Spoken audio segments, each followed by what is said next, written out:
Sa tapat ng isang kilalang mall sa Quezon City, araw-araw ay makikita si Thomas, isang payat at marungis na lalaking nasa edad 50.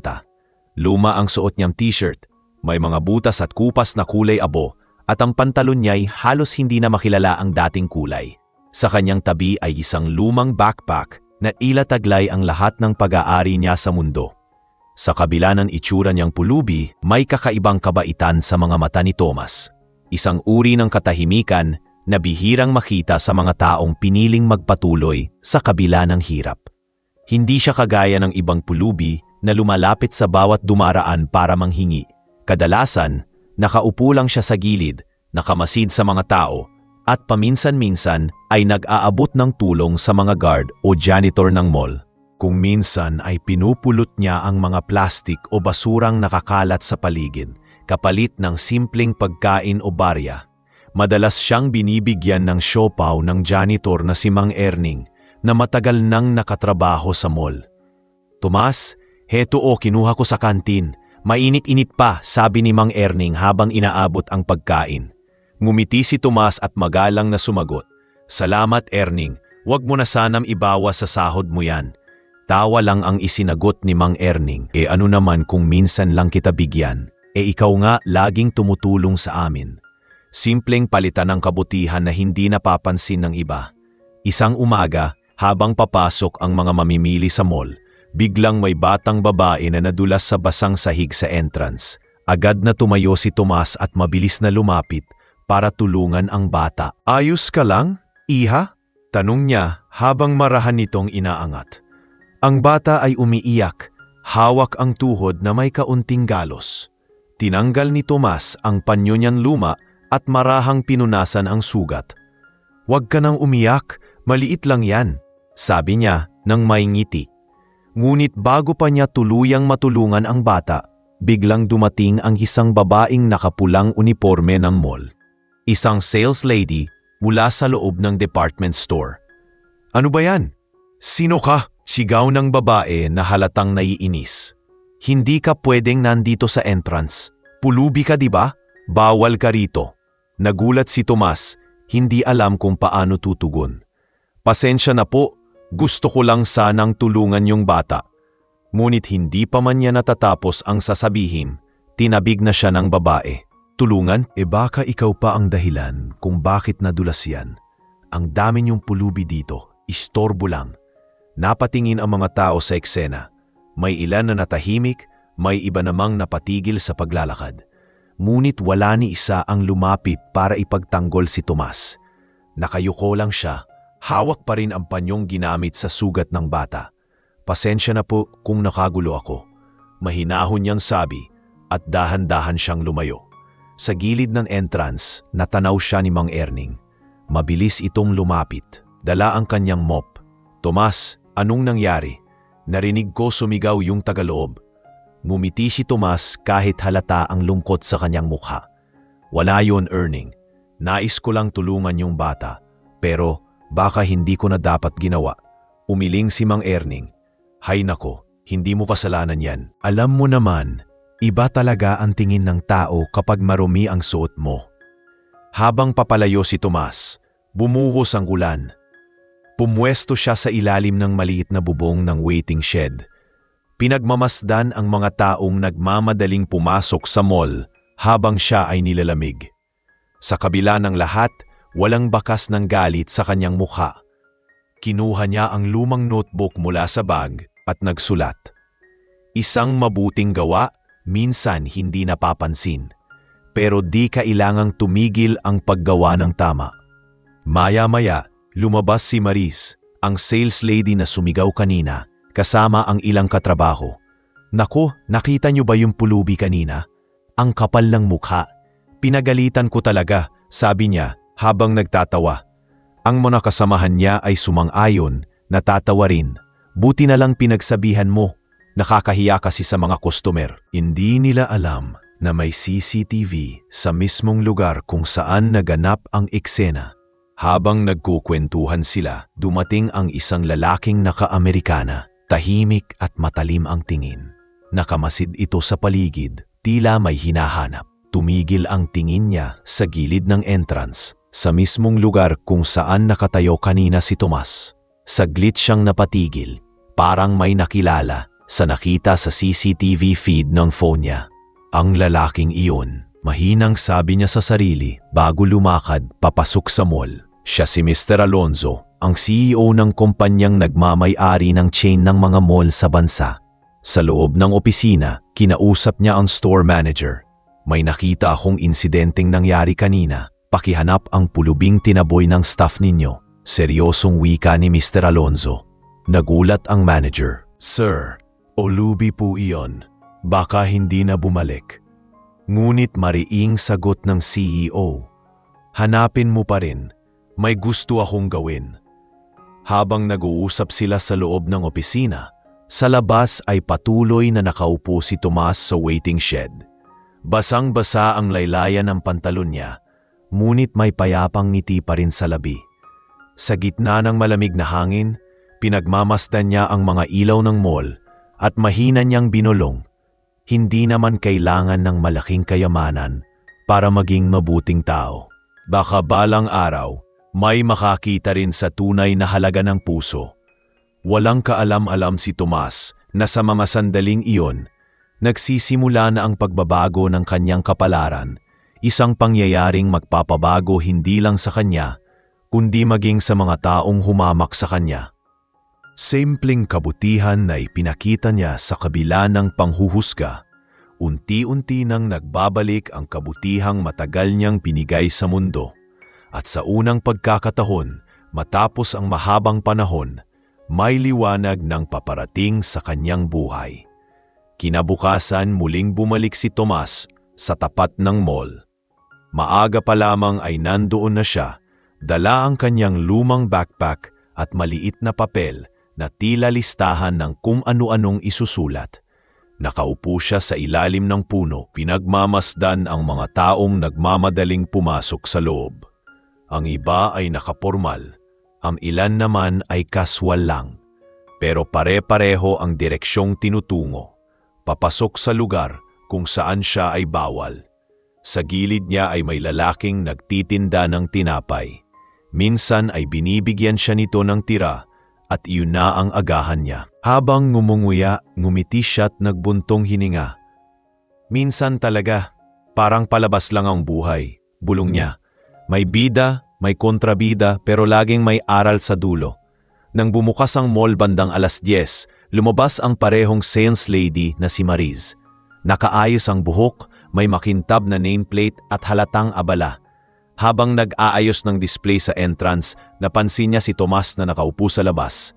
Napataas ang kilay niya at nilapitan ito. Ikaw na naman? Hindi ba sinabi ko na sa iyo kahapon, bawal kang tumambay dito? Malakas niyang sabi. Nagulat ang ibang staff pero walang nagsalita. Pasensya na po ma'am, magalang na sagot ni Tomas. Hindi po ako nanlilimos, may hinahanap lang po ako sa listahan ko. Pinakita niya ang maliit na papel, pero mabilis itong sinungitan ni Mariz. Listahan? Naku, drama lang yan. Kung wala kang pera o trabaho, umalis ka na rito. Baka pagalitan pa ako ng manager kapag nakita kang nakatambay dito. Tahimik lang si Tomas. Hindi siya nakipagtalo. Tumingin lang siya sa sahig, sabay tumango. Sige po, aalis na ako, marahan niyang sabi. Ngunit bago siya tumalikod, may matandang babae na bumaba mula sa taxi. Nagmadali si Tomas para tulungan itong buhatin ang bitbit na grocery bag. Ingat po kayo, baka mabigat yan, sabi niya habang dahan-dahang inaabot ang mga dalang supot. Salamat iho, ang bait mo naman, tugon ng babae. Hindi alintana ang kanyang maruming itsura. Pero bago pa matapos ang eksenang iyon, sumingit na naman si Mariz. Ma'am, hayaan niyo na yan. Baka may masamang balak yang pulubi. Minsan ganyan po talaga. Magpanggap na mabait pero may ibang plano. Nagulat ang matanda sa sinabi nito. Aba, hindi naman siguro. Kita mo nga, tinulungan pa ako. Pero matigas si Mariz. Hindi niyo po siya kilala ma'am. Pinagsabihan ko na yan kahapon. Nagsimulang mapuno ng tao ang paligid. Pinapanood ang eksena. May ilan na nakikisimpatya kay Tomas Pero walang isa ang nagsalita. Pinulot ni Tomas ang kanyang bag at tahimik na lumayo. Bago umalis, initigan niya sandali ang logo ng mall. Hindi ko naman sinasadya, mahina niyang wika sa sarili. Nang makapasok na sa loob si Mariz, inakala niyang tapos na ang lahat. Ngunit hindi niya alam, sa kabilang panig ng mall ay dumating muli ang lalaking naka-Amerikana, si Mr. Alonzo. May hawak siyang folder habang kausap ang operations manager. May reklamo raw kahapon tungkol sa isang empleyado sa front area, sabi ng manager. Medyo kinaabahan. Na-check ko sa CCTV. Mukhang maliit lang na insidente, sir.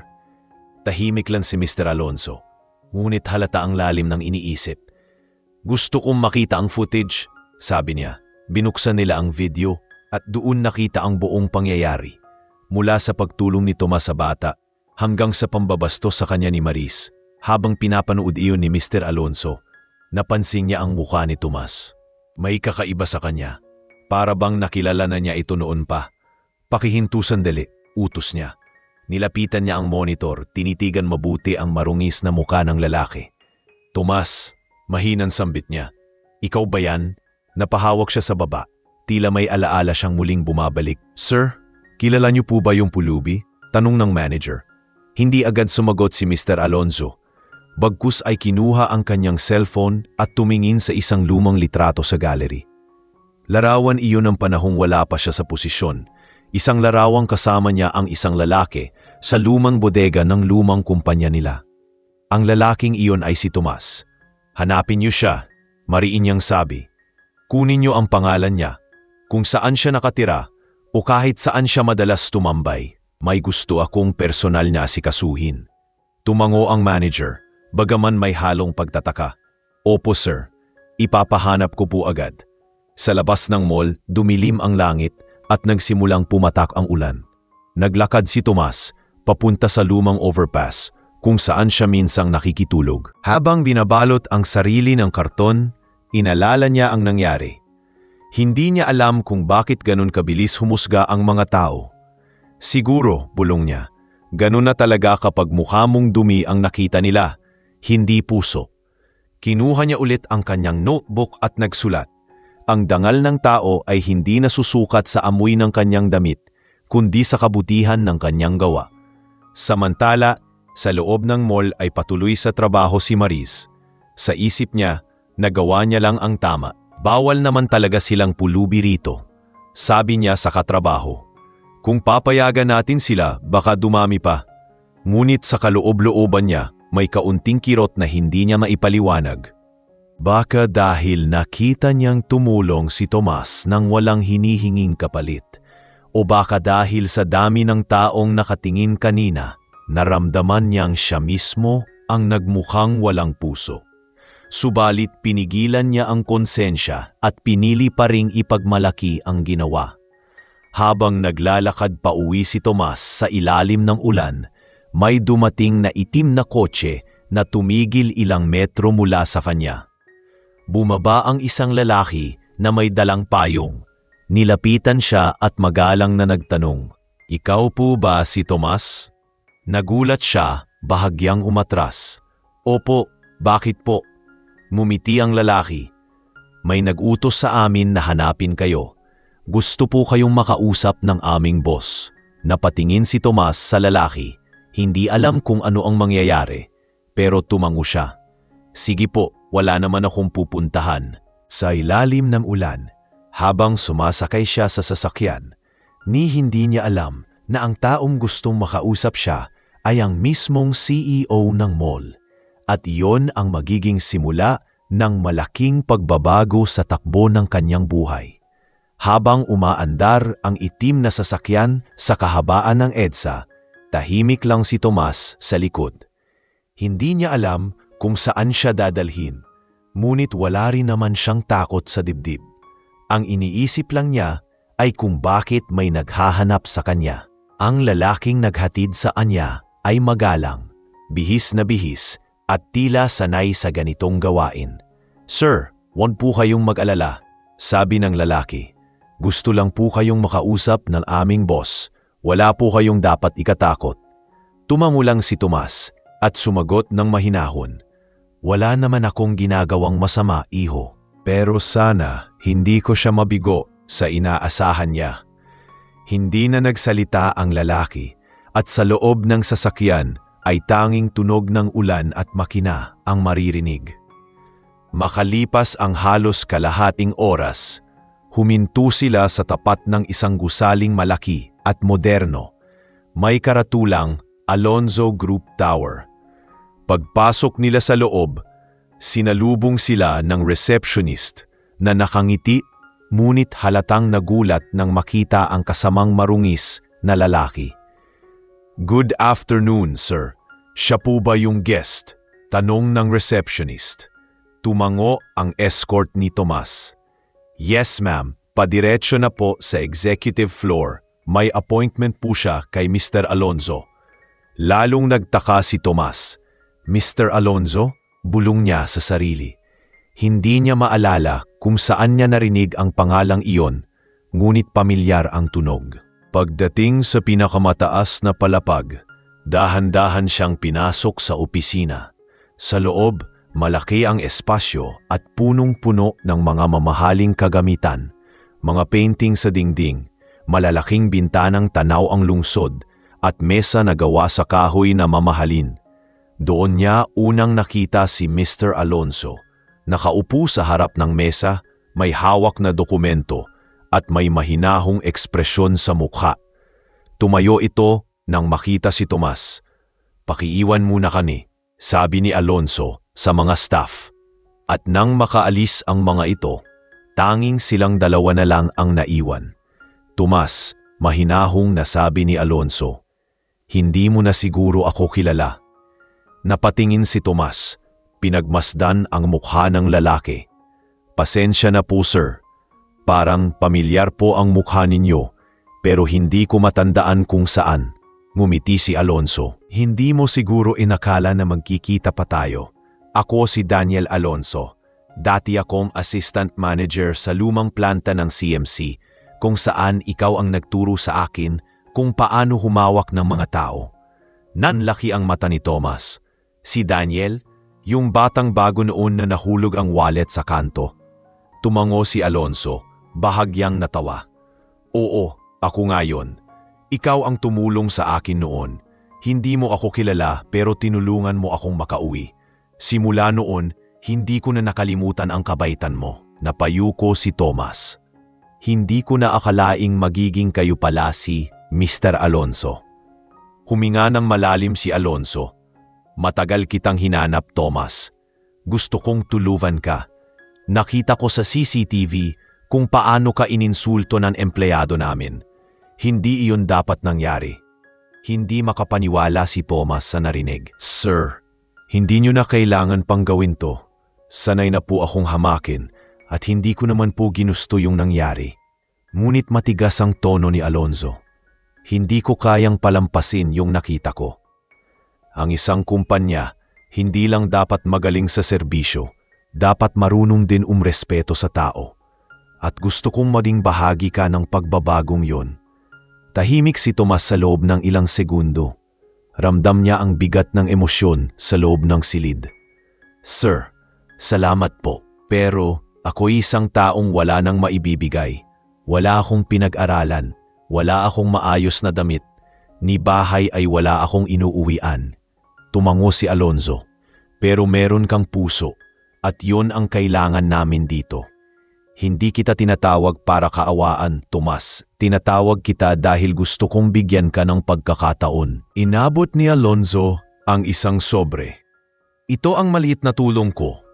Pero higit doon, gusto kitang i-appoint bilang part ng aming values training team. Tuturuan mo ang mga empleyado namin kung ano ang tunay na respeto at malasakit sa kapwa." Hindi nakapagsalita si Tomas. Halos mangilid ang luha niya sa mata. "Sir, ako po?" tanong niya, parang hindi makapaniwala. "Oo, ikaw. Gusto kong makita ng lahat ng empleyado kung paano magmahal ng kapwa kahit walang kapalit. At gusto kong makita ng mga taong tulad ni Maris na hindi sa uniforme na susukat ang pagkatao." Lumipas ang ilang minuto ng tahimik na usapan. Inalok siya ni Alonzo ng kape, pero tinanggihan ni Tomas ng magalang. "Sir, baka marumihan ko pa yung tasa ninyo." Napangiti si Alonzo. "Walang maruming tasa para sa mabuting tao. Simula ngayon, tutulungan kitang bumangon muli." Kinuha niya ang telepono at tinawagan ang kanyang sekretarya. Ihanda ang mga papeles para kay Tomas. Simula bukas, ischedule siya para sa orientation. Nang palabas na si Tomas ng gusali, napatingin siya sa salamin. Sa unang pagkakataon, hindi na niya nakita ang isang pulubi. Nakita niya ang isang lalaking may dignidad, isang taong kahit anong hirap ay marunong magpatawad at magpakumbaba. Samantala, sa loob ng mall, abala si Maris sa trabaho. Walang kamalay-malay sa mga nangyayaring iyon. Nagbibiruan sila ng mga kasamahan niya at ipinagyayabang pa ang katapangan niya sa pagtaboy sa pulubi. Ngunit sa likod ng kanilang tawa, nagsisimula ng gumalaw ang kapalaran. Dahil sa mga susunod na araw, ang lalaking ininsulto niya ay muling babalik. Hindi bilang isang pulubi, kundi bilang isang taong magtuturo sa kanya ng tunay na kahulugan ng respeto at kababaang loob. Kinabukasan, maagang dumating si Mr. Alonzo sa kanyang opisina. Habang pinagmamasdan niya ang lungsod mula sa salaming bintana ng gusali, hindi niya maiwasang mapaisip tungkol sa lalaking nakilala niya kahapon. Sa dami ng taong dumadaan sa kanyang buhay bilang CEO, bihira na siyang makaengkwentro ng taong may ganoong kababaang loob. Sa isipan niya ay malinaw pa rin ang mukha ni Tomas, ang paggalang, ang pagtitimpi, at ang mata nitong tila puno ng pag-asa kahit wala nang natitirang pag-aari. Alam niyang hindi basta-basta ang taong iyon, kaya alam din niyang kailangan niyang kumilos. Tinawag niya ang kanyang sekretarya at sinabing, "Iset mo ang meeting ko mamaya kasama ang HR at ang store manager ng mall. May gusto akong ipakita sa kanila." Sumunod agad ang sekretarya, hindi man alam kung anong plano ng kanilang boss. Habang naglalakad si Maris papunta sa mall, magaan ang pakiramdam niya. Sa isip niya, naayos na ang lahat. Wala na ang pulubi at siguro ay nakahanap na ng ibang lugar para tambayan. Sa canteen, nagkwekwentuhan sila ng mga kasamahan niya tungkol sa mga bagong promo at customers. "Nako, yung pulubi kahapon, baka nasa kanto na lang yun ngayon," sabi ng isa. Napangiti si Maris. Dapat lang, bawal talagang gumala dito yung mga ganon. Nakakababa ng imahe ng mall. Habang nagtatawanan sila, dumating ang supervisor nila at nagsabing, "Maris, tinatawag ka ng manager. Puntahan mo raw sa opisina, importante." Hindi alam ni Maris kung bakit, pero parang bumigat bigla ang dibdib niya. Baka may bagong task lang, sabi niya sa sarili. Pagdating niya sa opisina, bumugad sa kanya ang manager at ang dalawang HR personnel. "Umupo ka, Maris," sabi ng manager. Umupo siya, kinakabahan. "May ipapakita kami sa'yo." Sabay binuksan ng HR staff ang laptop at pinaandar ang isang video. Sa screen, malinaw ang lahat, ang pagtaboy niya kay Tomas, ang mga salitang binitiwan niya at ang pagtulong ng pulubi sa batang nadulas. Habang pinapanood niya iyon, nanlamig ang buong katawan niya. "Ma'am, hindi ko po sinasadya. Akala ko kasi," pero pinutol siya ng manager. "Maris, hindi namin kailangan ng paliwanag ngayon.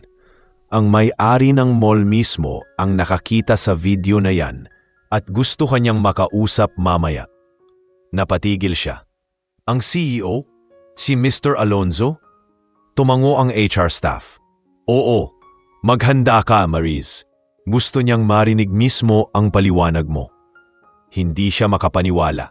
Buong araw ay parang lumilipad ang isip niya, hindi makapopokus sa trabaho. Habang nag-aayos ng mga paninda, paulit-ulit na bumabanik sa isipan niya ang eksenang iyon. Ang mukha ni Tomas habang nakayuko. Ang mga tarong tahimik lang habang inaaway niya ito. At ngayon, siya ang tinatawag ng CEO. Hindi niya alam kung anong mangyayari, pero ramdam niyang hindi iyon magandang balita.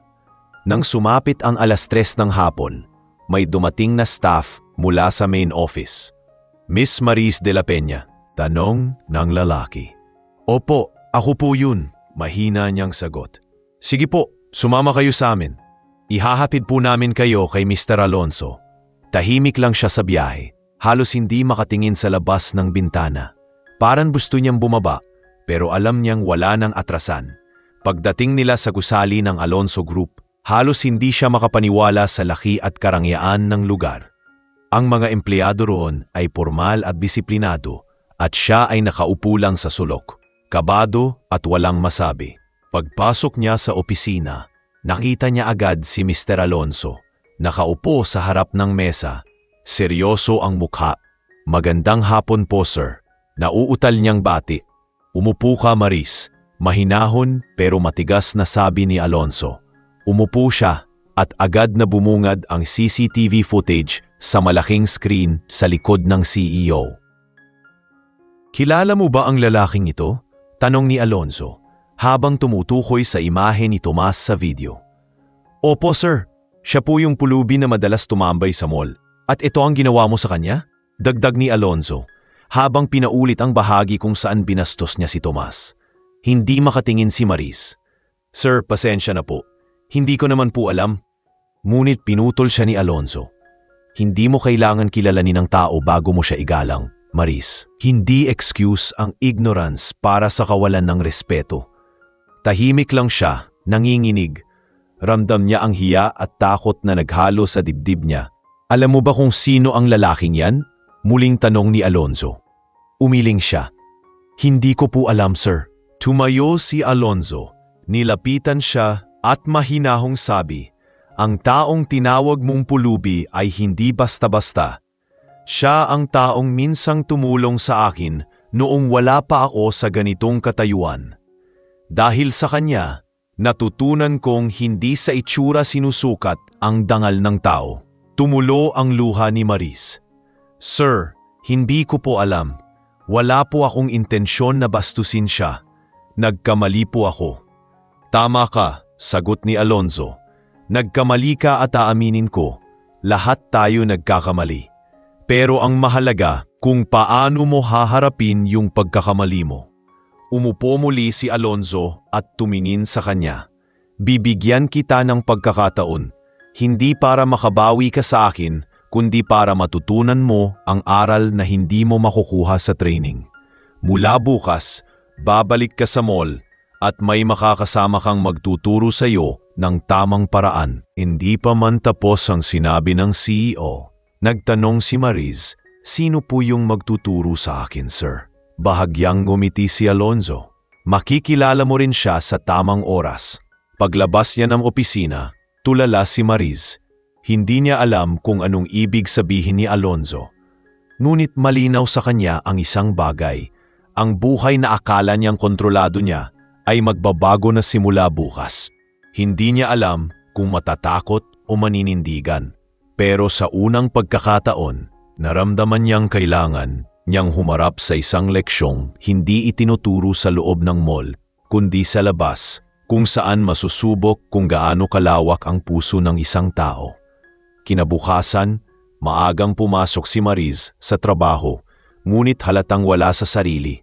Hindi siya nakatulog ng maayos buong gabi. Paulit-ulit niyang iniisip ang nangyari kahapon sa opisina ni Mr. Alonso. Ang malamig nitong mga mata, ang bigat ng bawat salitang binitiwan, at ang misteryosong sinabi nitong may taong magtuturo sa kanya ng tunay na respeto. Habang nag-aayos siya ng mga paninda, ramdam niya ang kaba at takot. Alam niyang hindi iyon simpleng pagpapaalala, kundi isang uri ng leksyon na hindi niya alam kung paano haharapin. Bandang 11:00 ng umaga, tinawag siya ng manager. Maris, umunta ka sa conference room. May ipapakilala sa ating bagong konsultant mula sa head office, sabi nito. Nagulat siya. Konsultant? Baka iyon ang tinutukoy ni Mr. Alonso. Habang naglalakad siya papunta roon, ramdam niya ang mabilis na tibok ng puso. Pagpasok niya, tahimik ang lahat. Nakita niya ang ilang empleyado ng HR at ang manager na nakatayo sa gilid. Pagkatapos, bumukas ang pinto at pumasok ang isang lalaking may maayos na postura. Suot ang simpleng long sleeves at dark slacks. Malinis ang gupit, maaliwalas ang muka, at may ngiting hindi kayang itago ang kabutihan. "Good morning," magalang na bati ng lalaki. "Ako si Tomas." Napahinto si Maris, para bang huminto rin ang oras. Si Tomas, bulong niya sa sarili. Hindi siya makapaniwala. Ang lalaking tinawag niyang pulubi, ang lalaking kanyang ininsulto sa harap ng mga tao, ay ngayon ay nakatayo sa harap nila. Malinis, disente, at magalang pa rin. Siya ang bagong konsultant mula sa headquarters, sabi ng manager. Siya ang magbibigay sa atin ng values at customer care training sa loob ng 3 linggo. Hindi alam ni Maris kung saan itatago ang sarili. Napayuko siya, hindi makatingin sa lalaking minsang hinamak niya. Tahimik si Tomas habang naglakad papunta sa harapan. "Hindi ko akalain na makakabalik ako rito," mahinahon niyang sabi. "Maraming mukha akong nakikita ngayon. Mga taong abala sa trabaho gaya ng dati kong mga kasamahan. Pero ngayong nandito ako, gusto kong ibahagi kung gaano kahalaga ang pagkilala sa bawat taong napakasalamuhan natin. Hindi dahil sa posisyon nila, kundi sa pagkatao nila." Tahimik ang buong silid. Bawat salita niya ay may bigat. Hindi dahil sa tono, kundi dahil sa katotohanan nitong taglay. Si Maris ay nakatungo pa rin. Halos ayaw nang tumingin. Pagkatapos ng orientation, isa-isang lumapit ang mga empleyado kay Tomas para bumati. "Sir, salamat po sa mga sinabi ninyo. Napakaganda," sabi ng isa. Numiti lang si Tomas. "Salamat, pero hindi kailangan ng sir. Tomas lang." Nang siya'y lumapit na rin para umalis, bahagyang nang tagpo ang kanilang paningin ni Maris. "Magandang araw," mahinahon niyang bati. "Magandang araw po," sagot ni Maris. Halos hindi marinig ang boses. Ngunit sa mga mata ni Tomas, walang bakas ng galit, tanging pag-unawa, at doon nagsimulang bumigat ang dibdib ni Maris. Makalipas ang ilang oras, habang nagsasara sila ng shop, lumapit si Maris sa labas kung saan nakita niyang nakaupo si Tomas sa may bench. Bit-bit ang folder ng training materials. "Sir, Tomas," mahina niyang simula.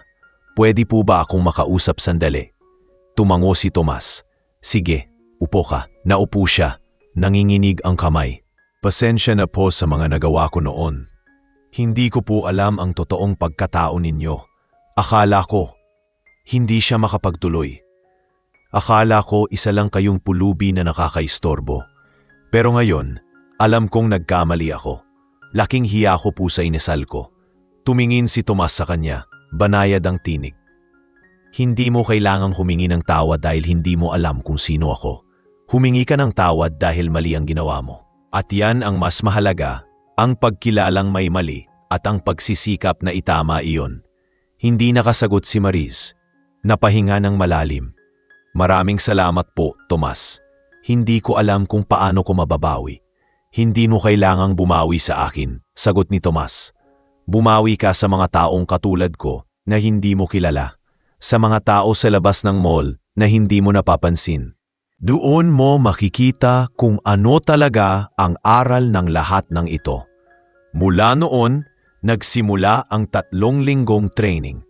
Araw-araw ay nagbibigay ng mga halimbawa si Tomas ng kabutihan, hindi lang sa salita kundi sa gawa. Kapag may matandang customer, siya mismo ang unang lalapit para tulungan. Kapag may batang naglalaro sa gilid ng stall, siya ang unang mungimiti. At si Maris, tahimik na nakamasid, unti-unti niyang napagtanto na ang respeto ay hindi lang bahagi ng trabaho, kundi bahagi ng pagkatao. Napansin ng mga katrabaho niya ang pagbabago. Mas magiliw na siya ngayon, mas mahinahon at marunong makinig. Isang araw, matapos ang isa sa mga training sessions, lumapit si Tomas kay Maris. "Kumusta ka na?" tanong niya. "Mas maayos na po," sagot niya habang nakangiti. "Turuan ninyo akong tumingin hindi lang sa itsura, kundi sa puso ng tao. Dati kasi, puro panlapas lang." "Mabuti kung ganoon," sagot ni Tomas. "Ang pagbabago ay hindi nasusukat sa salita, kundi sa pagkilos. Habang palibog ang araw, sabay silang naglakad palabas ng mall. Ang dating tanawin kung saan si Tomas ay isang pulubing tinataboy, ngayon ay lugar kung saan siya ay iginagalang. Si Mariz naman, na minsang mapagmataas, ngayon ay natutong yumuko at tumingin sa kapwa ng may kababaang loob. Sa tahimik nilang paglalakad, pareho silang nakangiti, hindi dahil sa nakaraan, kundi sa bagong simula na binuksan ng kapatawaran at pag-unawa. Lumipas ang ilang araw mula nang magsimula si Tomas bilang consultant ng mall. Sa tuwing may training session siya, punong-puno ang silid ng mga empleyadong nakikinig sa bawat salitang sinasabi niya. Hindi siya gumagamit ng malalalim na salita o technical na paliwanag. Sa halip, kwento ang paraan niya ng pagtuturo. Mga kwentong galing sa tunay na karanasan, mga simpleng aral na tumatagos sa puso ng mga nakikinig. Minsan ay kinukwento niya kung paano siya minsang itinuring na wala, pero pinili pa rin niyang tumulong. Hindi mo kailangan maging mayaman para tumulong, sabi niya sa klase. Kailangan mo lang malasakit. Tahimik ang lahat at madalas ay napapaisip ang mga empleyado, lalo na si Mariz, na ngayon ay halos hindi na makilala ng mga kasamahan niya dahil sa pagbabago ng ugali. Sa bawat araw na lumilipas, mas napapalapit ang loob ni Mariz kay Tomas. Hindi dahil sa utang na loob, kundi dahil sa respeto. Pinagmamasdan niya kung paanong tinitingnan ni Tomas ang bawat tao, mula sa mga janitor hanggang sa mga manager. Pare-pareho ang tingin niya sa lahat. Walang mataas, walang mababa. Isang umaga, habang nag-aayos sila ng mga upuan bago magsimula ang training, nilapitan ni Mariz si Tomas. Tomas, pwede po ba akong magtanong? Siyempre, sagot nito habang nakangiti. Paano niyo po nagawang manatiling mabait kahit ganun po ang pinagdaanan ninyo noon? Kasi kung ako siguro yung nasa kalagayan ninyo, baka matagal ko nang kinasuklaman ang mundo. Sandaling natahimik si Tomas. Alam mo Mariz, sabi niya, kapag pinili mong magalit, para mo na ring pinarusahan ang sarili mo. Ang totoo, mas magaan sa pakiramdam ang magpatawad kahit hindi ka hingiin ng tawad. Tumango si Mariz, tila pinipigil ang luha. Tama ka po, dati kasi akala ko kapag may posisyon ako, mas mataas na ako kaysa sa iba. Pero ngayon, napagtanto kong mas mahirap pala yung walang kababaang loob. Ngumiti si Tomas. Lahat tayo nagkakamali, Mariz. Ang mahalaga, marunong tayong bumangon at baguhin sarili natin. Iyan ang tunay na pagsulong. Kinahapunan, dumating si Mr. Alonzo para personal na kumustahin ang progreso ng programa. Pumasok siya sa conference room habang nagtuturo si Tomas. Tahimik lang siya sa gilid, pinagmamasdan kung paano makipag-ugnayan si Tomas sa mga empleyado. Habang pinapanood niya ito, hindi niya maiwasang mapangiti. Nakita niya kung paano nagbago ang kultura ng mall. Mas magalang, mas masigla, at mas magaan ang pakikitungo ng mga tao sa isa't isa. Pagkatapos ng session, nilapitan niya si Tomas. Ibang klase ka pa rin, sabi ni Alonzo. Hindi ko akalaing ganito kalaki ang epekto mo sa mga empleyado. Ngumiti si Tomas at sagot niya, hindi po ako ang dahilan, sir. Sila po, lahat tayo may kabutihan sa puso, kailangan lang minsan ng pagkakataong mailabas. Napangiti si Alonzo at tumango. Alam mo, tama ka. At sa totoo lang, matagal ko nang gustong sabihin sa'yo. Gusto kitang maging bahagi ng kumpanya, hindi lang bilang consultant. Gusto kong bigyan ka ng permanenteng posisyon bilang head ng Values and Training Department. Napamaang si Tomas, halatang hindi makapaniwala. Sir, ako po, sigurado po ba kayo? Wala naman po akong diploma. Hindi mahalaga ang papel, sagot ni Alonzo. Ang mahalaga ay may puso ka sa ginagawa mo, at yon ang pinakamahirap hanapin. Hindi makapagsalita si Tomas. Ramdam niya ang init ng luha sa gilid ng kanyang mata. Salamat po, sir. Hindi ko po alam kung paano ko kayo mapapasalamatan. Huwag mo na akong pasalamatan, sagot ni Alonzo. Pasalamatan mo ang sarili mo kasi hindi mo sinuuan ang kabutihan kahit tinatrato ka ng iba ng masama. Nang malaman ng mga empleyado ang balita, masayang masaya silang lahat. Ang dating pulubi, ngayon ay opisyal ng bahagi ng pamunuan ng mall. Ang mga dating tumatawa at humahamak sa kanya noon, ngayon ay lumalapit para bumati at humingi ng tawad. Si Mariz ay isa sa unang lumapit. Tomas, natutuwa po ako para sa inyo. Dati, hindi ko kayang tumingin sa inyo. Pero ngayon, gusto kong sabihin na kayo ang nagturo sa akin ng tunay na kahulugan ng dangal. Tinapik ni Tomas ang balikat niya. Maraming salamat, Mariz.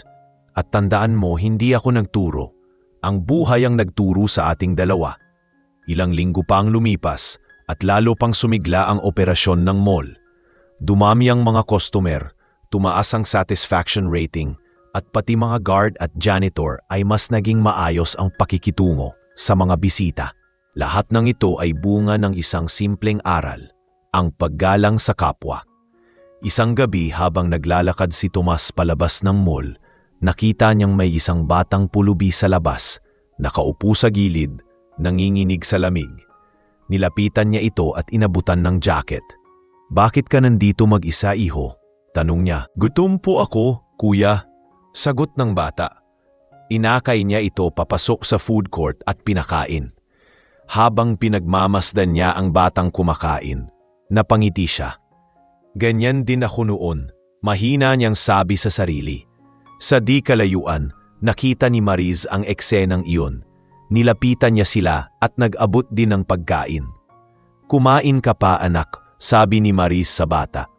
Nagkatinginan sila ni Tomas at pareho silang ngumiti. Sa gabing iyon, parehong tahimik na umuwi sina Tomas at Mariz, pero pareho nilang dala ang parehong pakiramdam.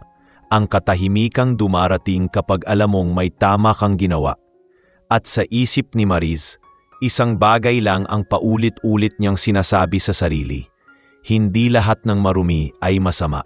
Minsan, sa mga taong iniiwasan natin, nandoon ang pinakamarangal na puso. Ilang buwan na ang lumipas, mula nang tuluyang maging bahagi si Tomas ng kumpanya bilang head ng Values and Training Department. Sa bawat araw na lumilipas, patuloy siyang nagbibigay inspirasyon, hindi lang sa mga empleyado, kundi pati sa mga customer na nakakakita sa kababaang loob niya. Mula nang siyang ma-appoint, nagbago ang imahe ng mall. Ang dating lugar kung saan siya itinaboy, ngayon isa ng lugar kung saan tinatanggap at pinahalagahan ang lahat ng uri ng tao. Ngunit sa kabila ng mga pagbabago, tahimik lang si Tomas. Hindi siya nagyayabang, hindi rin niya ginagamit ang bagong posisyon para ipaghiganti ang nakaraan. Ang gusto lang niya ay ipakita na ang kabutihan ay may kakayahang magbalik ng kabutihan din. Isang umaga, dumating si Mr. Alonzo sa mall. Kasama niya ang ilang miyembro ng board para sa buwanang inspeksyon. Habang nag-iikot sila, napansin niya ang mas magaan na atmosfera ng lugar.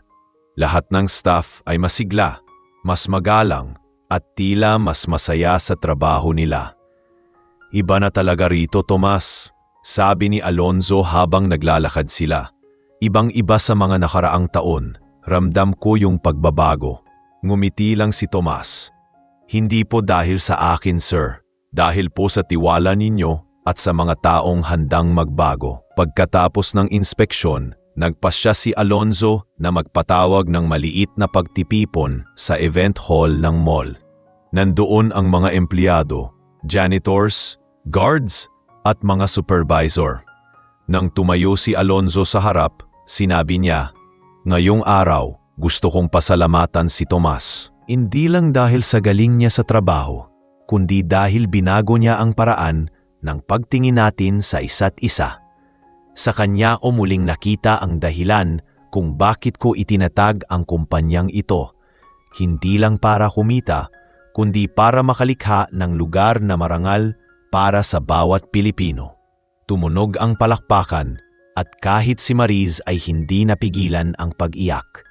Naalala niya kung saan lahat nagsimula, ang araw na hinamak niya si Tomas at ngayon siya mismo ang pinagmumulan ng inspirasyon sa kanya. Lumapit siya kay Tomas matapos ang programa hindi ko talaga alam kung paano ko maipapaliwanag yung nararamdaman ko ngayon. Sabi ni Mariz, nanginginig ang boses. Kapag naiisip ko yung ginawa ko sa'yo noon, gusto kong bumalik sa oras para baguhin lahat. Maingat nang ngumiti si Tomas. Mariz, kung babalik tayo sa nakaraan, hindi na tayo matututo. Minsan, kailangan talaga nating madapa para matutong bumangon. Ang mahalaga, tumayo ka at nagbago. Hindi ko po alam kung paano ko kayo mababayaran, sagot ni Mariz. Hindi mo kailangang magbayad, sabi ni Tomas. Ang kabutihan, hindi dapat binabayaran, ipinapasa. Simula noon, mas naging malapit si Mariz kay Tomas. Sa tuwing may bagong empleyado, siya mismo ang unang lumalapit para magpakilala, nag-aalok ng tulong at nagkukuwento ng aral na natutunan niya. Sa bawat kwento niya, hindi niya kailanman binanggit ang pangalan ni Tomas, pero alam ng lahat kung sino ang tinutukoy niya. Minsan, habang nag-aayos sila ng paninda, narinig siya ng isang kasamahan na nagsabing, kung hindi dahil sa kanya, hindi ko siguro matututunang maging tao bago empleyado. Samantala, patuloy pa rin ang mga proyekto ni Tomas. Siya na rin ang pinadadala ni Alonzo sa iba't ibang branch ng mall para magbigay ng training. Minsan ay iniimbitahan siyang magsalita sa mga corporate event. Sa bawat pagkakataon, pare-pareho ang mensahe niya. Ang respeto ay hindi binibigay sa mayaman lang o sa may posisyon. Ibinibigay ito sa lahat, sa mga taong nakangiti sa likod ng counter, sa mga nagwawalis sa hallway, sa mga nagbabantay ng pinto, at maging sa mga taong dumadaan sa labas na tila walang halaga sa paningin ng iba. Sa isang training session sa kabilang branch, may batang empleyado na lumapit kay Tomas pagkatapos ng seminar. Sir, totoo po ba yung kwento ninyo tungkol sa isang sales lady na nakapagbago ng buhay? Tanong ng babae. Tumamo si Tomas at may ngiti sa labi. Totoo, at alam mo, yung sales lady na yon ngayon ay isa sa mga pinakamahilog na empleyado sa kumpanya. Hindi dahil sa galing niya, kundi dahil sa puso niya. Habang lumalalim ang gabi, bumalik si Tomas sa kanyang maliit na apartment. Simple lang ang buhay niya. May kama, maliit na mesa, at ilang larawan ng pamilya. Ngunit sa bawat sulok ng bahay, dama ang kapayapaan. Binuksan niya ang lumang notebook na lagi niyang dala at isinulat, ang kabutihan, kapag itinanim, tiyak na tutubo kahit sa pinakamatigas na lupa. Kinabukasan, dumating si Mariz sa opisina na may dalang maliit na balot ng pagkain. Tomas, may niluto akong adobo. Naalala ko kasi sabi mo dati, simple lang ang kaligayahan mo. Sabi niya, sabay abot ng lalagyan. Hindi mo kailangan mag-abala pa. Hindi po ito abala. Para sa akin to yung simpleng paraan ko ng pasasalamat. Habang sabay silang kumakain sa pantry, nagkukwentuhan sila tungkol sa buhay. Napansin ni Mariz na kahit gaano nakataas ang posisyon ni Tomas, nanatili itong mapagkumbaba. Parang hindi nagbago. Tomas, alam mo ngayon ko lang naintindihan kung ano ang ibig sabihin ng salitang marangal, sabi niya. Akala ko dati, marangal kapag nakasuot ka ng maganda at nagtatrabaho sa malaking kumpanya. Pero ngayon, alam ko na, marangal kapag marunong kang makiramdam at magmahal sa kapwa. Ngumiti si Tomas. Tama ka, hindi sa laki ng sweldo na susukat ang dangal ng tao, kundi sa kung gaano kalaki ang puso niya. At sa sandaling iyon, parehong natahimik silang dalawa. Pinagmamasdan ang mga taong abala sa labas ng pantry.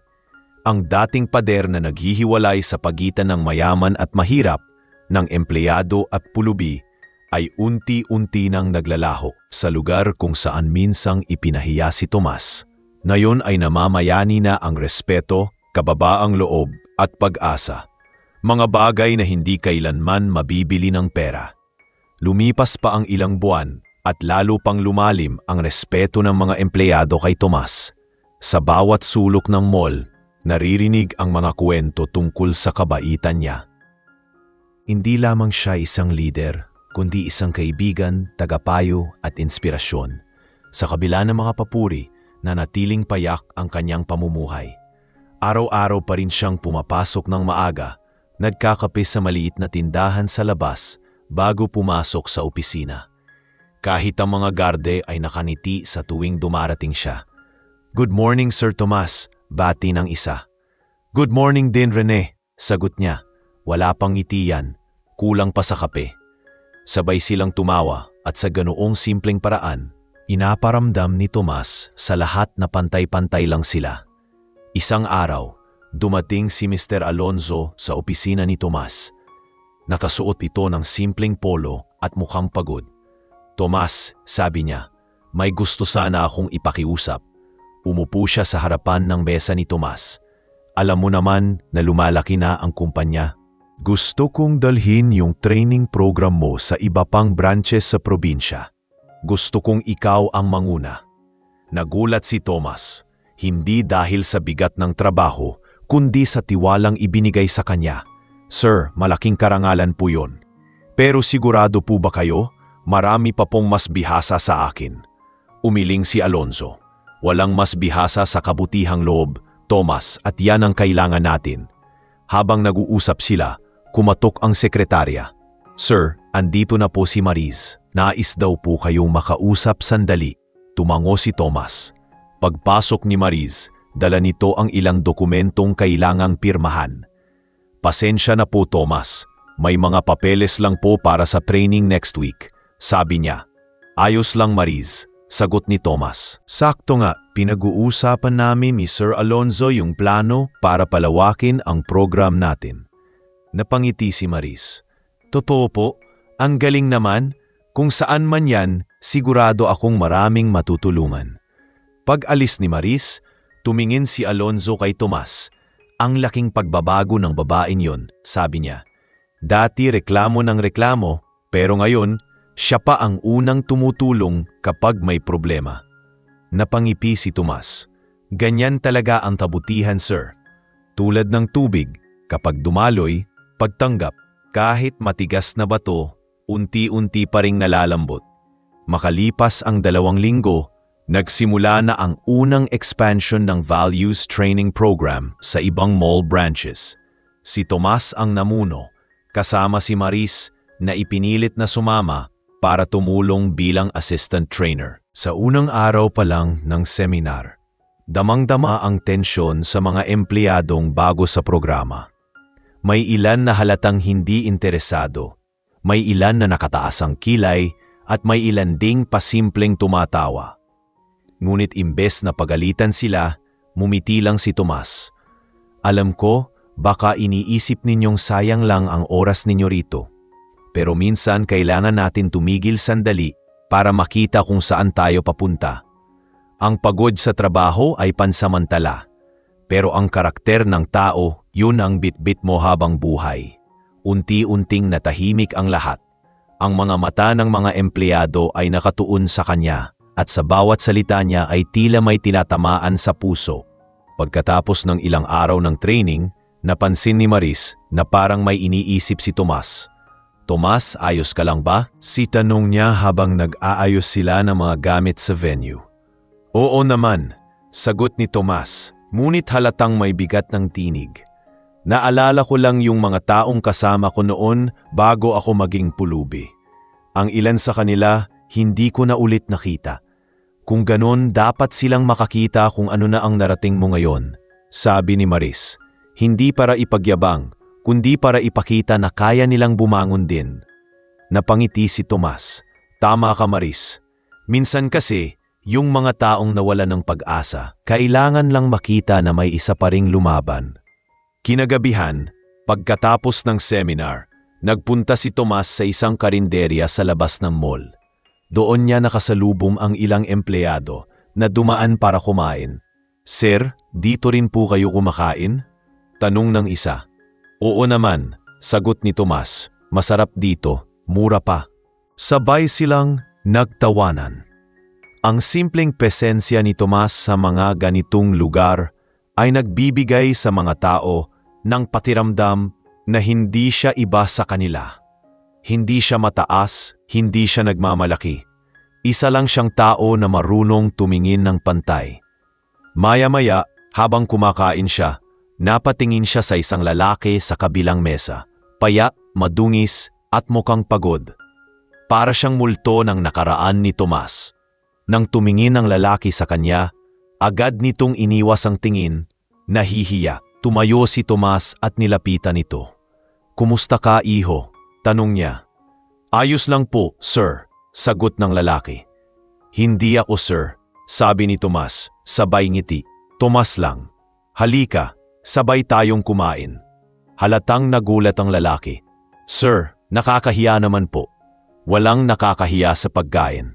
Lahat tayo kailangan yan," sagot niya. Umupo ang lalaki at magkasabay silang kumain.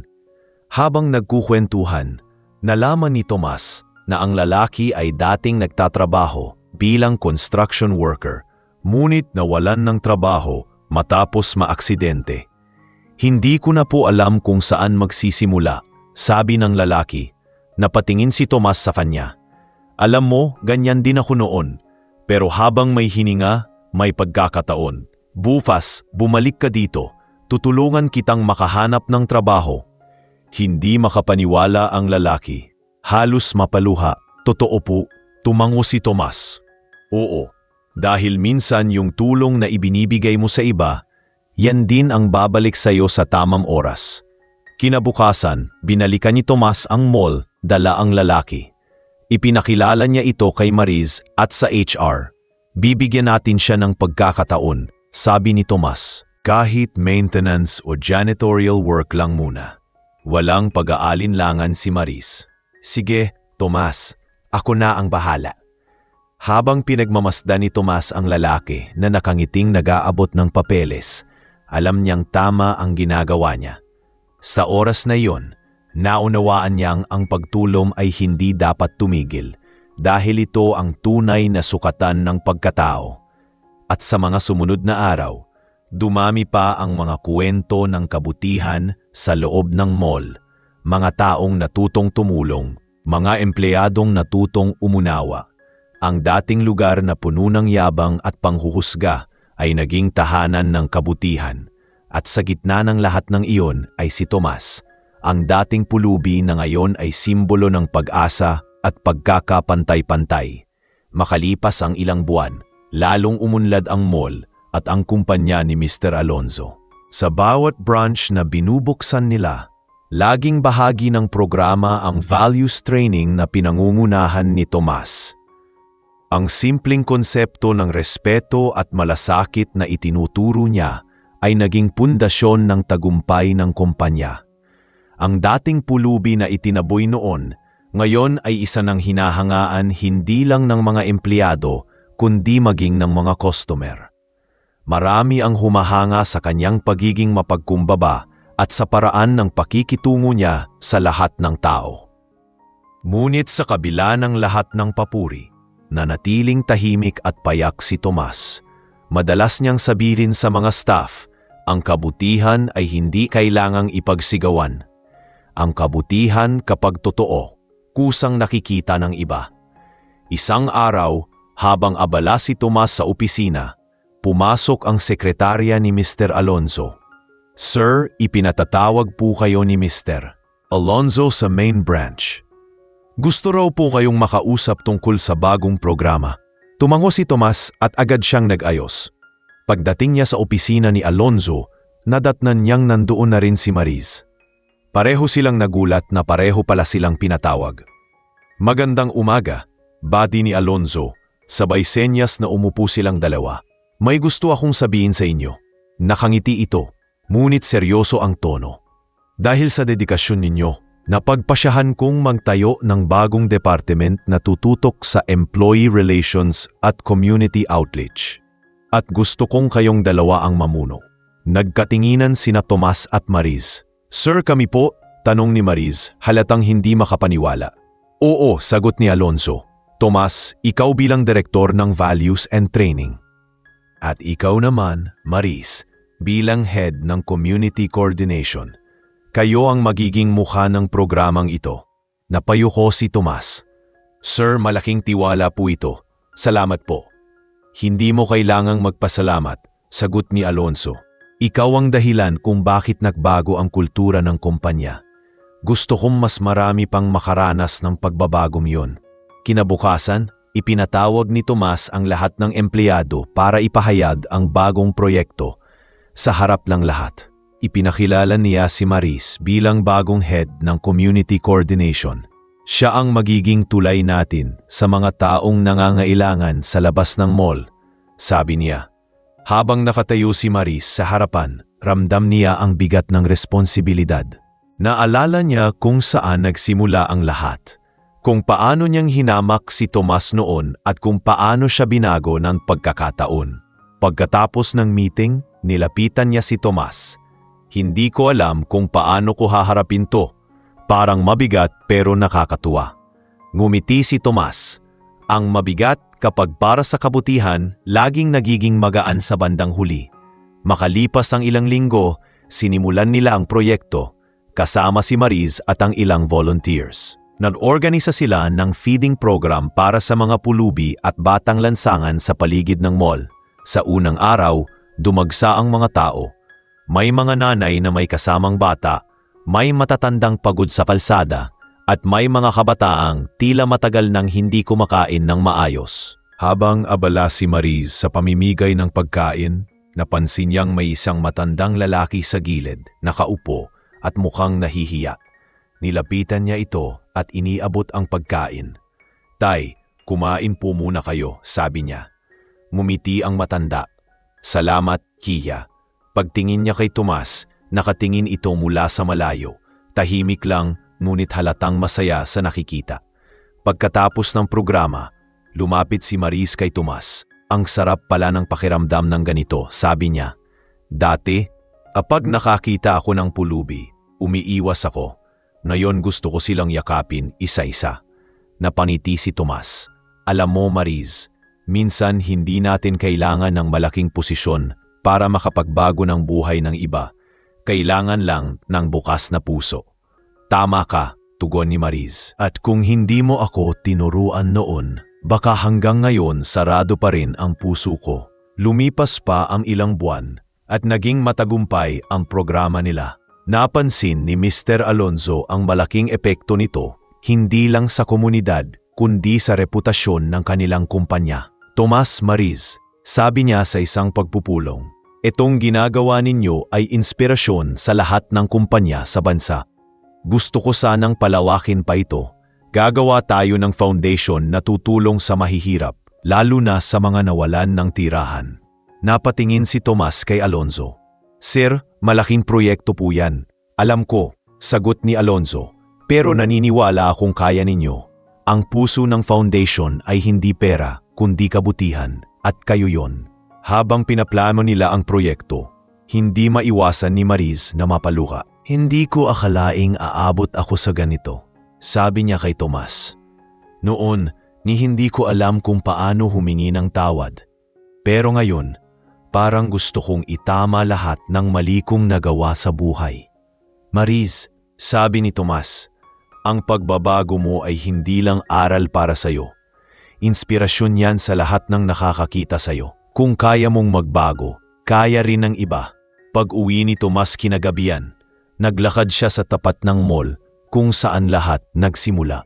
Huminto siya sa mismong lugar kung saan siya pinabuy noon ni Maris. Pinagmamasdan niya ang mga ilaw, ang mga taong dumaraan, at ang mga batang naglalaro sa labas. Sa isip niya, bumalik ang lahat ng alaala, ang ulan, ang mga salitang nakakasakit, at ang kahihiyan.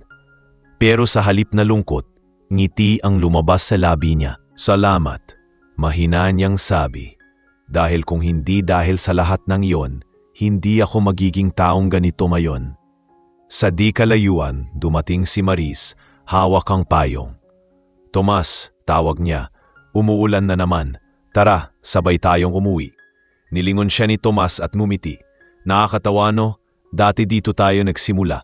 Dito rin pala tayo magtatapos ng araw. Pero ngayon, magkaibigan na. Hindi lang magkaibigan, sagot ni Maris. magkasanggana sa paggawa ng kabutihan. At habang sila ay naglalakad sa ilalim ng ulan, parehong tahimik, ngunit puno ng ngiti. Malinaw sa kanilang dalawa ang aral na binago ang kanilang buhay, na ang kababaang loob at kabutihan, gaano man kaliit, ay may kapangyarihang magbago ng puso ng mundo. Pagkalipas ng ilang linggo, mas naging abala pa si Tomas sa bagong foundation na itinatag ni Mr. Alonzo.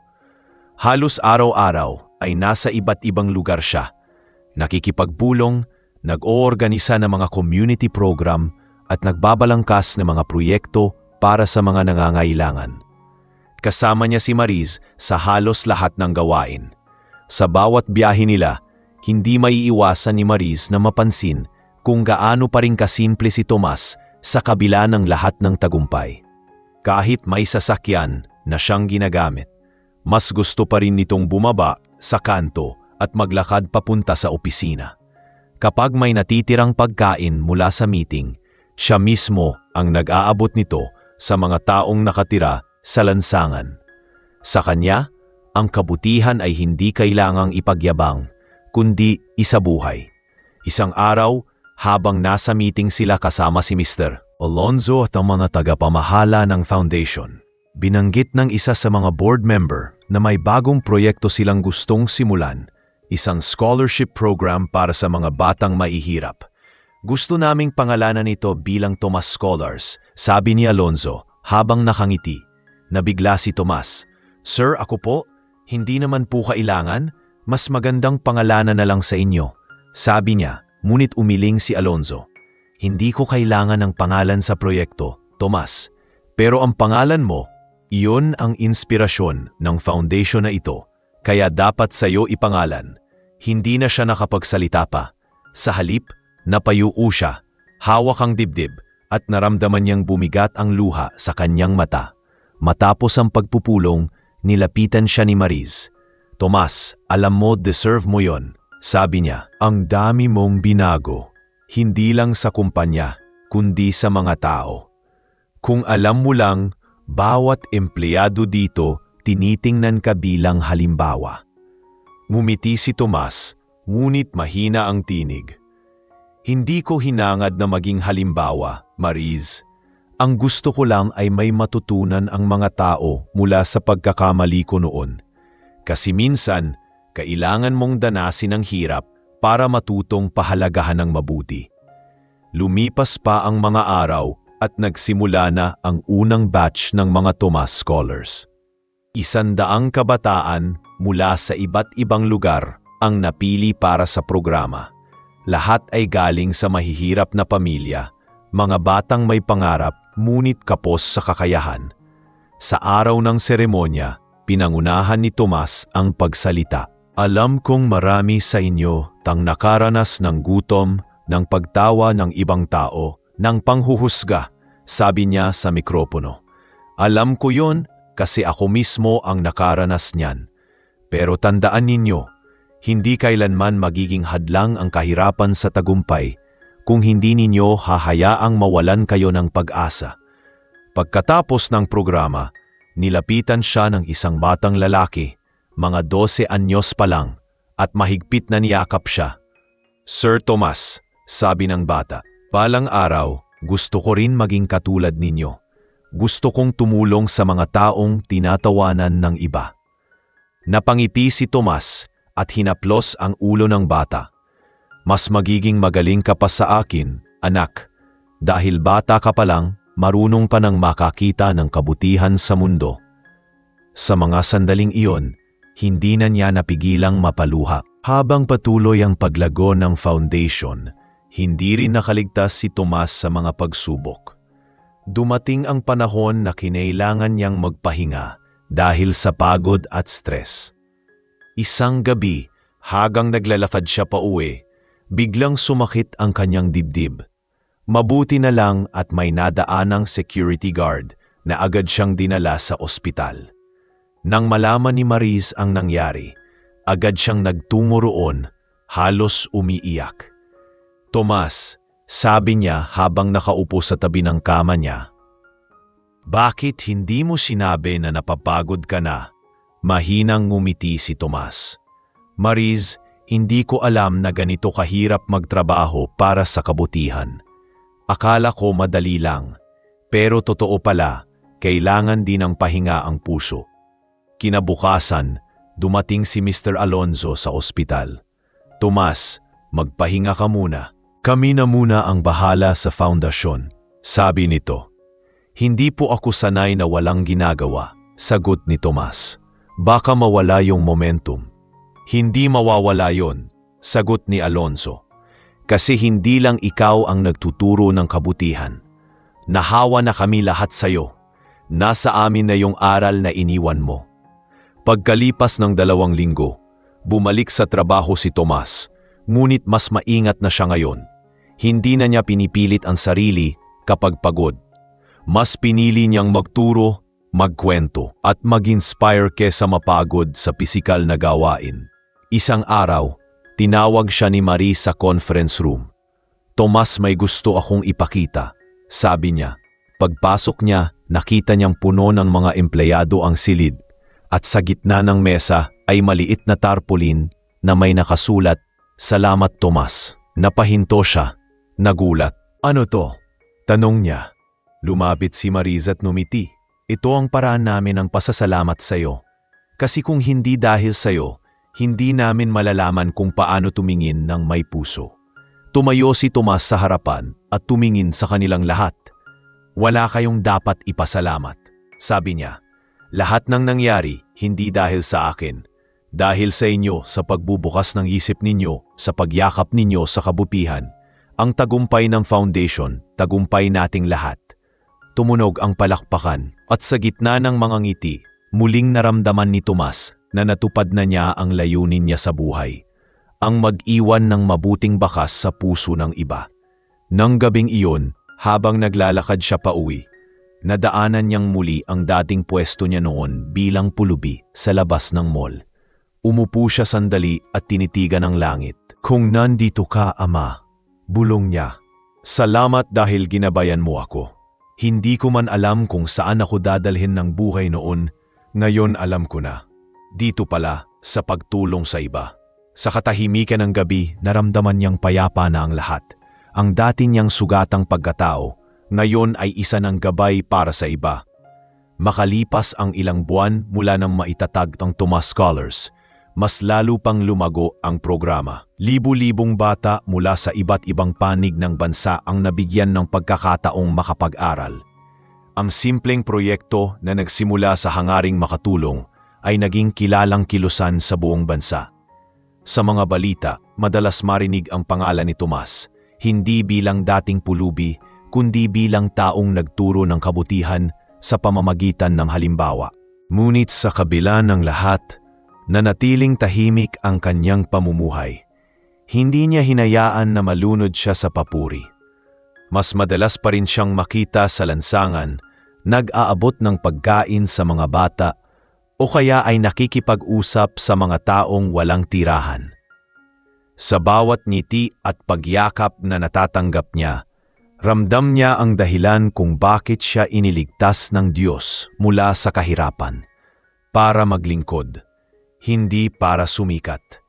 Isang gabi, matapos ang isang event ng foundation, nagpunta si Tomas sa lumang karinderya na dati niyang pinupuntahan. Pag-upo niya, lumapit ang tindera. Sir Tomas, kayo na naman po. Akalain niyo, yung dating kumakain dito ng libreng lugaw, ngayon ay nagbibigay pa ng donasyon sa mga estudyante ko, sabi ng babae habang nakangiti. Tumawa si Tomas. Hindi po nagbago ang lasa ng lugaw ninyo, kaya bumabalik pa rin ako rito. Habang kumakain, nilapitan siya ng isang matandang lalaki na tila pamilyar. Tomas, tanong ng matanda, may halong pag-aalinlangan sa boses. Nang lumingon siya, nagulat siya. Isa ito sa mga dating kasamahan niya sa lumang planta kung saan siya dati nagtatrabaho bago siya nawalan ng lahat. Mang Cesar, sambit ni Tomas at agad silang nagyakap.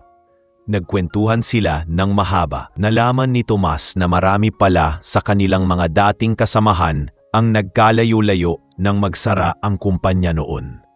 Si Mang Cesar ay naging basurero, ngunit hindi rin nawalan ng pag-asa.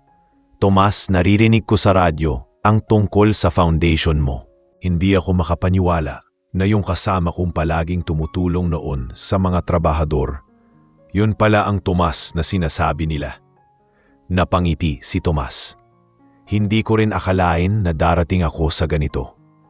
Ang totoo, Mang Cesar, kung hindi ako sinubok ng buhay, baka hindi ko rin makikita ang halaga ng mga bagay na mayroon ako ngayon.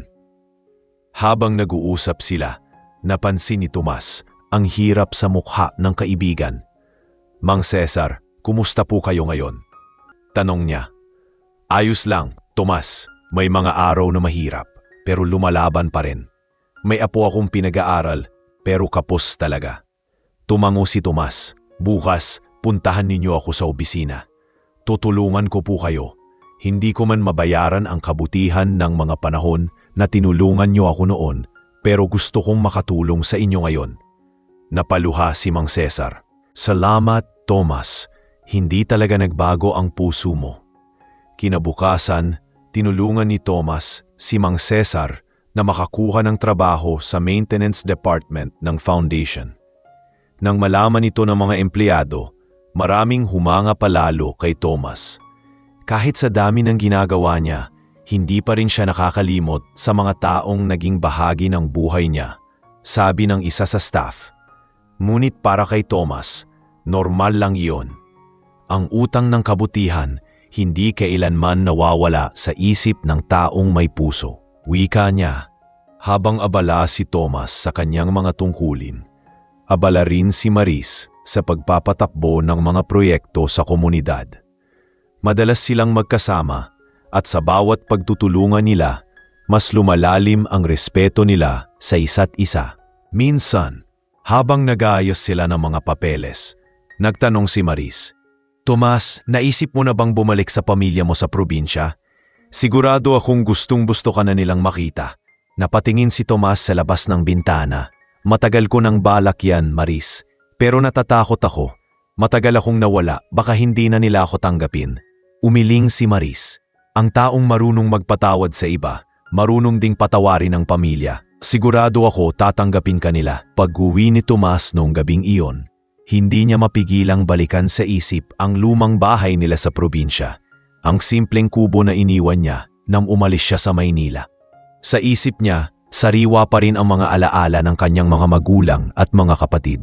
Sa loob ng maraming taon, ipinangako niyang babalikan sila kapag may narating na siya. At ngayon, naramdaman niyang panahon na para tuparin ang pangakong iyon. Ilang linggo ang lumipas. Umalis si Tomas papuntang Negros kung saan nakatira ang pamilya niya. Kasama niya si Maris na nagpumilit sumama bilang moral support. Pagdating nila sa baryo, agad siyang bumungad sa lumang bahay. May mga bata sa labas at isang matandang babae ang lumabas nang marinig ang ingay. Tomas, sabi ng babae, tila hindi makapaniwala. Lumapit siya, nanginginig. Nanay, bulong niya. Agad siyang niyakap ng matanda, umiiyak. Anak, akala namin kinuha ka na lang tadhana. Ang tagal naming naghintay. Napahagulgol si Tomas habang niyayakap ang ina. Nay, patawad po ang dami kong pagkukulang. Pero nandito na po ako ngayon. Sa tabi nila, nakamasid si Maris, hindi napigilang mapangiti habang pinagmamasdan ang tagpong iyon. Sa wakas, natagpuan ni Tomas ang piraso ng buhay na matagal niyang hinanap, ang tahanan. Kinagabihan, nagtipon-tipon ang buong pamilya. Nagsalo-salo sila sa simpleng hapunan at sa unang pagkakataon matapos ang maraming taon, naramdaman ni Tomas ang kapayapaang hindi mabibili ng anumang tagumpay. Pagbalik nila sa Maynila, mas lalong naging buo ang pananaw ni Tomas sa buhay.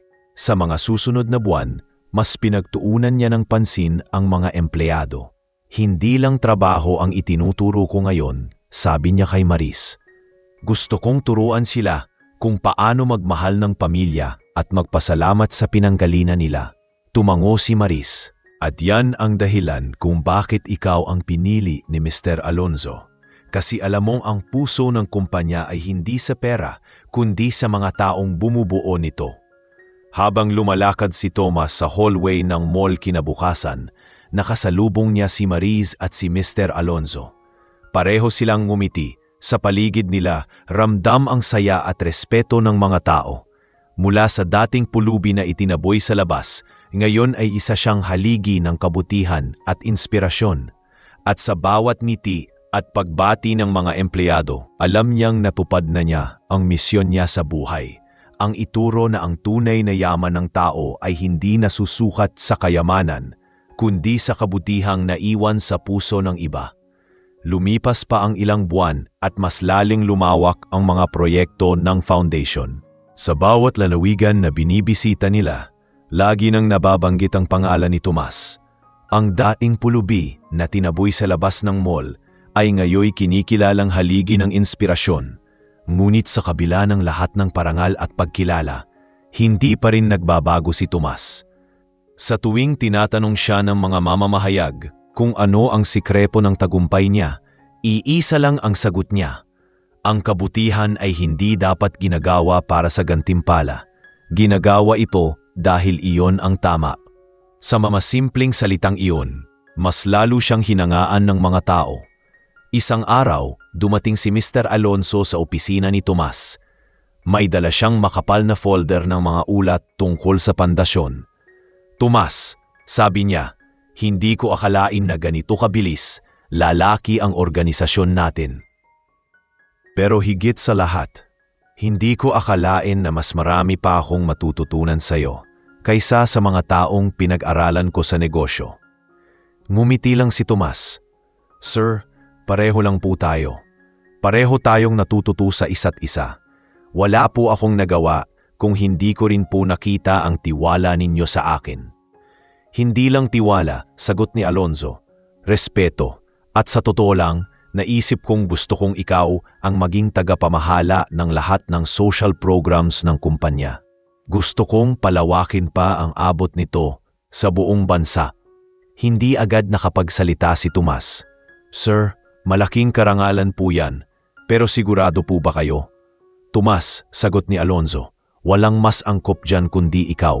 Ang kwento mo ang naging dahilan kung bakit nagbago ang kumpanyang ito. Gusto kong ituloy mo ang pagbabago, hindi lang dito, kundi sa buong komunidad. Halata ang pag-aalangan sa mukha ni Tomas. Sir, hindi ko alam kung kakayanin ko. Marami pa po akong kailangang matutunan. Tumayo si Alonzo at tinapik siya sa balikat. Ang taong marunong umamin na marami pa siyang kailangang matutunan. Siya ang tunay na karapat-dapat. Nang gabing yun, imuwi si Tomas na magaan ang loob. Binuksan niya ang maliit na bintana ng kanyang bahay at tumingin sa mga bituin. Naalala niya ang panahong halos wala siyang matulugan. Ang mga gabing naglalamig sa kalsada habang pinagmamasdan ang ilaw ng mall na dati hindi siya pinapapasok. Sa isip niya, napangiti siya. Kung gaano ako binagsak ng tadhana noon, ganoon din pala akong ibabangon ng Panginoon ngayon.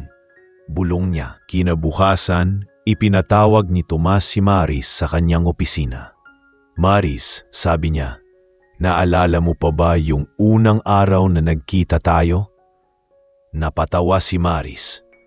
Paano ko makakalimutan yun, Tomas? Hindi ako makapaniwala na yung ininsulto ko noon, ngayon ay boss ko na. Hindi mo kailangang maalala yon para makaramdam ng hiya, sagot ni Tomas.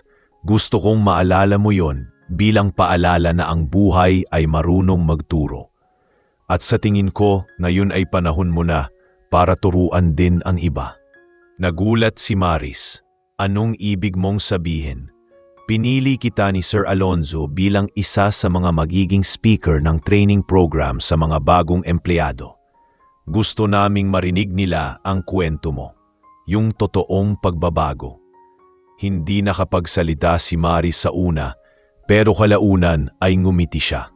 Kung dati ay tinakasan ko ang mga pagkakamali ko, ngayon haharapin ko na sila. Gagawin ko to, Tomas. Nang sumapit ang araw ng unang seminar ni Maris, punong-puno ang conference room. Nasa unahan si Tomas, tahimik lang habang pinagmamasdan si Maris na nagsimula ng magsalita. Ako si Maris, panimula niya. Dati akong empleyadong akala ko ay kaya pong sufatin ng tao sa itsura at estado. Hanggang sa dumating sa buhay ko si Tomas, isang lalaking tinawag kong pulubi. Pero sa totoo, siya pala ang pinakamayamang taong nakilala ko. Hindi sa pera, kundi sa puso. Tahimik ang lahat habang nagsasalita siya. Marami ang napaluha at sa huli, humakbang si Tomas sa harap at niyakap si Maris. Hindi na ako galit sa'yo. Sabi niya, wala na akong dapat ipatawad kasi matagal ka nang nagpapatawad sa sarili mo. Mula noon, mas tumibay ang samahan nilang dalawa. Sa bawat proyekto, magkasama sila. Kapag may outreach sa probinsya, magkasabay silang naglalakbay. Kapag may mga problema sa logistics, sabay silang naghahanap ng paraan.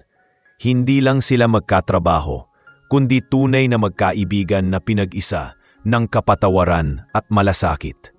Minsan, habang nasa biyahe, tahimik silang nakatingin sa bintana ng sasakyan. Tomas, sabi ni Maris, naisip mo na ba kung ano kaya kung hindi ka tumulong sa akin noon? Siguro, hindi ko na kaya pang baguhin ang sarili ko. Ngumiti si Tomas.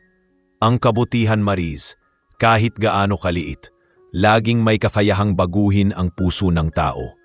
Siguro nga, kailangan lang talaga ng isa na magsimula. Habang tumatagal, mas maraming nakakapansin sa magandang pagbabago ng kumpanya. Maging mga kliyente at business partners ay humahana sa kakaibang sistema ni Alonso Group, isang negosyong may puso.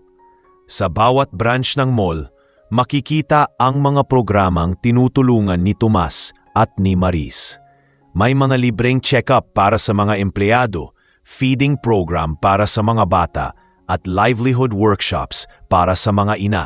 Ang dating lugar na puno ng ingay at komersyo ay naging lugar na rin ng kabutihan at pagkakaisa. Sa huling bahagi ng taon, ginanap ang taunang Employee Awards Night. Isa-isa nilang binigyan ng parangal ang mga natatanging empleyado. Nang tawagin ang pangalan ni Tomas, buong mall ang pumalakpak. Tumayo siya sa entablado at huminga ng malalim bago nagsalita. Ang karangalan na ito ay hindi para sa akin, sabi niya. Ito ay para sa lahat ng taong natutong magpatawad, sa lahat ng marunong magpakumbaba, at sa lahat ng patuloy na naniniwala na may kabutihan pa rin sa mundo. Habang nagsasalita siya, napatitig siya kay Maris sa audience at sabay silang ngumiti. Pareho nilang alam na ang kwento nila ay hindi lang tungkol sa pagbabago ng buhay, kundi sa pagbabago ng puso. Pagkatapos ng programa, lumabas si Tomas at naglakad sa labas ng mall. Natanaw niya ang dating pwesto niya noon at sa di kalayuan ay may batang lalaki na nagtitinda ng sampagita. Nilapitan niya ito at bumili. Salamat po, sir, sabi ng bata. Walang anuman, sagot ni Tomas. Basta tandaan mo, kahit maliit na mabuting gawa, may halaga yan. Habang naglalakad siya palayo, ramdam niya ang malamig na simoy ng hangin. Sa isip niya, alam niyang tapos na ang isang kabanata ng kanyang buhay. Ang kabanatang nagsimula sa kahirapan at nagtapos sa kabutihan. Ngunit sa puso niya, may bagong pangako na namuo. Ang ipagpatuloy ang pagtulong hanggat siya ay humihinga. Pagkalipas ng halos 1 taon mula nang gawaran si Tomas ng pagkilala, mas lalong lumawak ang epekto ng mga programang sinimulan niya. Ang foundation ay naging inspirasyon hindi lamang sa mga empleyado ng kumpanya, kundi maging sa ibang negosyo at organisasyon sa bansa. Maraming kumpanya ang humihingi ng tulong kay Tomas para maisama rin sa kanila ang values program na ginawa niya. Sa bawat pagdalo niya sa mga seminar, laging puno ang mga upuan. At sa bawat salita niya, may mga pusong nagigising. Ngunit sa kabila ng lahat ng tagumpay, hindi niya kailanman nakalimutan ang simula ng lahat. Ang araw na tinaboy siya bilang isang pulubi at kung paanong sa gitna ng kahihiyan ay natutunan niyang ang kababaang loob ang tunay na kayamanan ng tao. Isang umaga habang papunta sa opisina, napansin ni Tomas na may isang bagong sales lady sa mall na tila balisa at nalilito sa trabaho. Nakita niyang pinagsasabihan ito ng supervisor. "Ang bagal mo! Hindi ka ba marunong makitungo sa customer?" Sigaw ng babae. Hindi napasagot ang dalaga, halatang naiiyak. Lumapit si Tomas at mahinahong nagsalita. "Anong nangyayari rito?" Paglingon ng supervisor, agad itong natigilan nang makita si Tomas. "Ay, sir, pasensya na po. Nag-aayos lang po ako ng baguhang staff." Nilapitan ni Tomas ang dalaga at ngumiti. "Huwag mong hayaan na mawalan ka ng kumpiyansa sa sarili mo. Lahat tayo nagsisimula sa wala. Ako mismo, bago makarating dito, dumaan din sa ganyan." Hindi agad nakapagsalita ang dalaga, ngunit bakas sa mga mata nito ang pag-asa. Nang umalis si Tomas, narinig niyang mahina itong nagsabi, "Salamat po, sir." Sa sandaling iyon, napangiti siya. "Ganyan din ako noon," bulong niya sa sarili, "at may tumulong sa akin." Pagbalik sa opisina, nadatnan niya si Mariz na abala sa paghahanda para sa susunod na outreach program. "Tomas, may pupuntahan tayong paaralan sa probinsya sa susunod na linggo. Nais daw ng mga estudyante roon na makilala ka," sabi ni Mariz. "Sige, ipasok mo sa schedule ko. Pero siguruhin mong maayos ang lahat, ha?" sagot ni Tomas. Habang nag-aayos si Mariz, bigla siyang ngumiti. "Tomas, minsan naiisip ko, napakabilis ng panahon. Dati halos ayaw ko pang makipag-usap sa'yo, pero ngayon, ikaw ang taong tinitingala ko."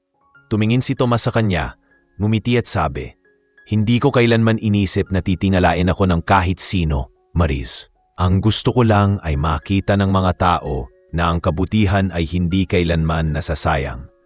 Pagdating ng araw ng outreach, sinalubong sila ng mga estudyante na may dalang mga handmade banner na may nakasulat, "Salamat, Sir Tomas." Nang makita niya ito, halos maiyak siya.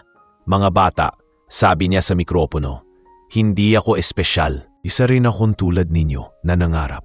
Ang kaibahan lang, hindi ko pinayagan ang hirap para pigilan ako. Tandaan ninyo, kapag tumulong kayo sa iba, hindi ninyo lang sila pinapasaya, kundi binabago ninyo rin ang sarili ninyong mundo." Habang nagpalakpakan ng mga bata, napansin ni Tomas si Mariz na tahimik lang sa gilid, nakatingin sa kanya at may luha sa mata.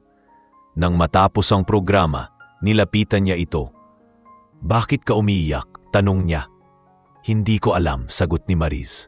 "Siguro kasi nakita ko na ngayon ang kabuuan ng tinuro mo sa akin noon. Ang kabutihan pala, kapag totoo, hindi mo kailangang ipaliwanag, nararamdaman lang." Pagbalik nila sa Maynila, nagsagawa ng taunang pagtitipon ang kumpanya. Nandoon si Mr. Alonzo, si Mariz at lahat ng empleyado mula sa iba't ibang branch. Sa gitna ng programa, tumayo si Mr. Alonzo at nagsalita. "Ngayong gabi, may espesyal akong gustong ipahayag. Matagal ko ng plano ito at sa wakas, panahon na para sabihin. Simula ngayon, si Tomas ay tatalag ako bilang Vice President for Human Relations ng buong Alonzo Group." Nagulat ang lahat. Ang dating pulubi ngayon ay isa ng opisyal ng kumpanya. Napuno ng palakpakan ang buong bulwagan at si Tomas ay halos hindi makapaniwala. Tumayo siya at tahimik na nagsalita. "Sir, napakalaking karangalan po nito.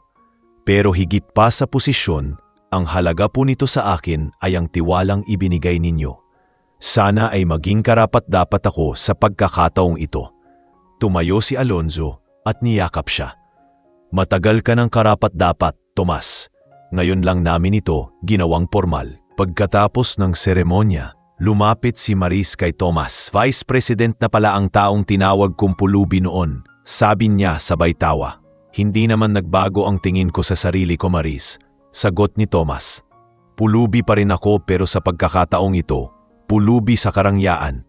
Kasi lahat ng kabutihan na nakukuha ko, ibinibigay ko lang din sa iba."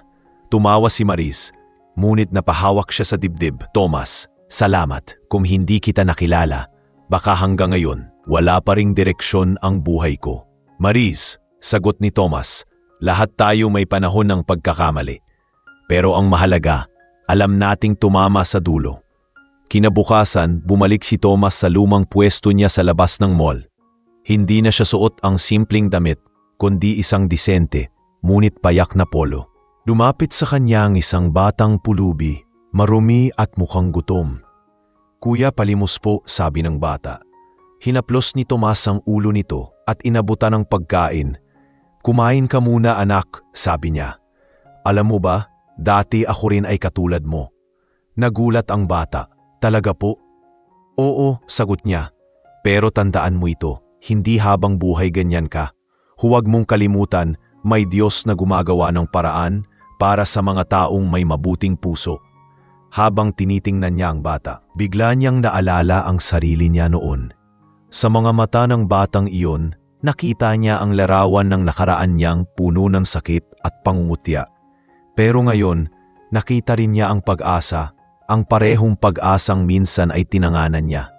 Habang palubog ang araw, tumayo si Tomas at huminga ng malalim. Sa loob ng ilang taon, tinuruan siya ng buhay na ang lahat ng hirap ay may dahilan. Ang bawat pagdurusa ay may itinatagong gantimpala. Ang bawat pagkadapa ay daan patungo sa pagtindig. At sa mga sandaling iyon, ramdam niya sa dibdib na natapos na ang isang malaking kabanata ng kanyang buhay. Ang dating pulubi na hinamak ng mundo, na yon ay naging simbolo ng kabutihan, pag-asa at pagpapatawad. At sa bawat ngiti ng mga taong natulungan niya, alam niyang iyon ang tunay na gantimpala. Ang makita na ang kabutihang itinanim mo ay patuloy na namumunga sa puso ng iba.